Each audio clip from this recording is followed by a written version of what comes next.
And then we come from also vegetable, so coconut fat, grapeseed oil, olive oil as well, as we will do today in the class. So this will also be a source of fat.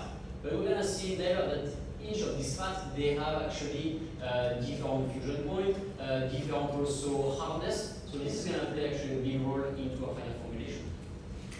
Bên cạnh đó thì chất béo nó cũng có thể đến từ các loại dầu, này có thể là dầu dừa, hoặc là dầu nho, hoặc là dầu ô liu như là mình sẽ sử dụng ở trong công thức của mình ở trong lớp này. Thì mỗi cái loại mà dầu hoặc là những cái loại chất béo hoặc là tan đó, thì nó sẽ có những cái độ đóng băng, những cái điểm cứng nó khác nhau, nó cũng sẽ ảnh hưởng đến cái chất lượng kem của mình. Cocoa, so of course chocolate will contain a significant amount of cocoa butter, and we know that cocoa butter is a hard fat. So the fact that it's a very hard fat, it will not behave the same way as even butter, cream, and so on. So we need to pay attention. Even cocoa powder as well will contain cocoa butter.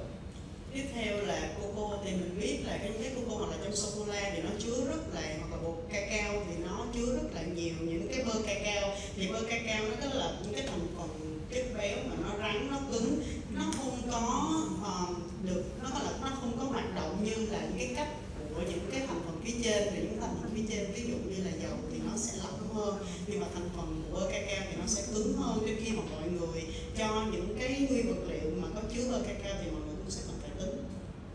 Later on, we're going to talk also about eggs, and yes, eggs, especially egg yolks, contains actually a lot of fat. 33.5% will be the percent of fat contained in yolks.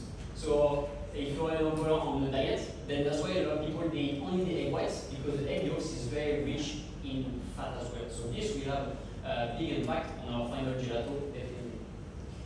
Bên cạnh đó thì tiếp theo mình cũng sẽ cần phải nói đến lòng đỏ. Thì bản thân lòng đỏ nó có chứa rất là nhiều chất béo, nó chứa đến 33-5% chất béo ở bên trong cái lòng đỏ đó. Đó là lý tại sao mà đôi khi là mọi người muốn giảm cân mà người hay chỉ có ăn lòng trắng thôi á, tại vì bản thân cái lòng đỏ nó có chứa rất là nhiều chất béo, và nó cũng sẽ ảnh hưởng đến cái thành phần gelato cuối cùng của mình, cái thành phẩm.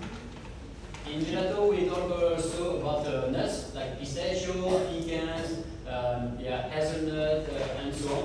So these nuts will contain a very high fat content.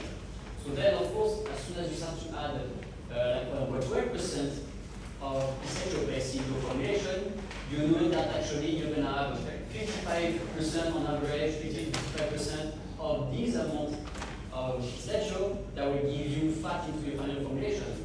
So we're going to have to balance this fat. If we add more fat on one side, we need to decrease on the other side, and it's like a balance. The gelato is all about the balance.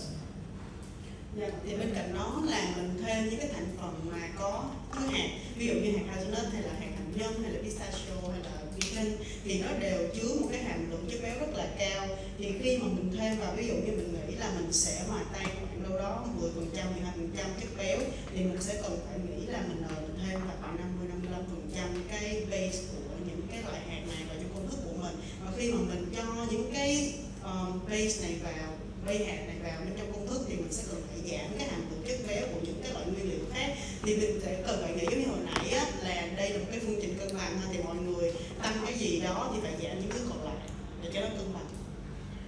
So as I mentioned, managing really well the fat content is very important, because we know that if you have too much fat into your final formulation, then you're going to have something more heavy, more greasy.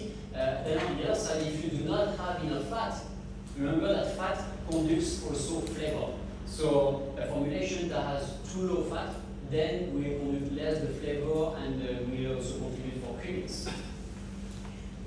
Thì cái phần trăm mà chất béo mình có ở trong công thức rất là quan trọng, thì nó sẽ ảnh hưởng đến cái cảm giác của mình. Khi mà mình cảm giác mà ăn nhiều chất béo quá trong cái kem thì kem nó sẽ bị nặng, kem nó sẽ bị ngấy. Nhưng mà nếu như mà mình ăn mà mình thiếu cái chất béo đi thì chất béo nó cũng mang theo những cái hương vị, thì nó cũng khi mà ít chất béo thì nó cũng làm giảm hương vị, giảm cái độ mềm mịn. When we think about fat, we think about saturated and unsaturated. Saturated fat is more like a half fat, unsaturated is more like a liquid form. So we have to play with these actually to understand what kind of fat. Because yes, when we make our calculation, we say we want to have 9% fat into our formulation, but we need to understand what kind of fat we include into this 9%, because the type of fat that you will use will have actually an impact on your final product. Thì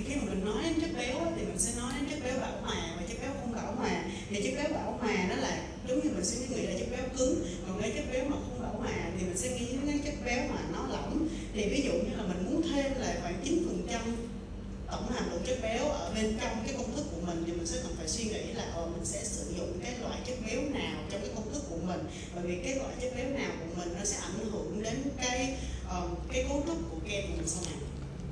So when you think about saturated fat, you can think of course about coconut fat, like butter, cocoa butter, and things like this. So it's hard fat. Where saturated fat would be more like a liquid oil, such as olive oil, grapeseed oil, and even like actually nuts is actually unsaturated fat. And then we're gonna see that there is something very specific about these two.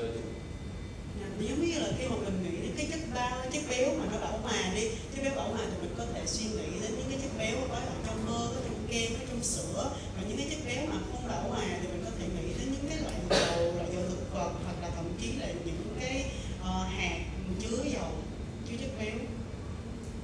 So I put a little warning sign over here because even though pistachio, hazelnut, and so on are like unsaturated fat, it's actually something that will harden a lot your final formulation. We're gonna see it later on, but as soon as you start to add pistachio paste into any kind of product, gelato, even into a cheesecake and so on, it will also absorb a lot of water and bind a lot of water and actually make the final result really firm. So it's something we have to pay attention. Again, is knowing the ingredients to know what's gonna be the impact of these ingredients on your final formulation. Thì khi mà ví dụ như là những cái loại như là những loại hạt như là pistachio hoặc là hazelnut nó chứa hàm lượng chất béo, thì khi mà mình để ý là ví dụ như là mình cho những cái loại nguyên vật liệu này vào bên trong những cái thành phần như là kem, hoặc là mình cho vào bên trong cheesecake thì mình sẽ thấy là nó hòa tan rất là nhiều nước và nó hút rất là nhiều nước và nó kết dính nhiều nước, dẫn đến trong việc là những cái thành phần của mình sau cái thành phẩm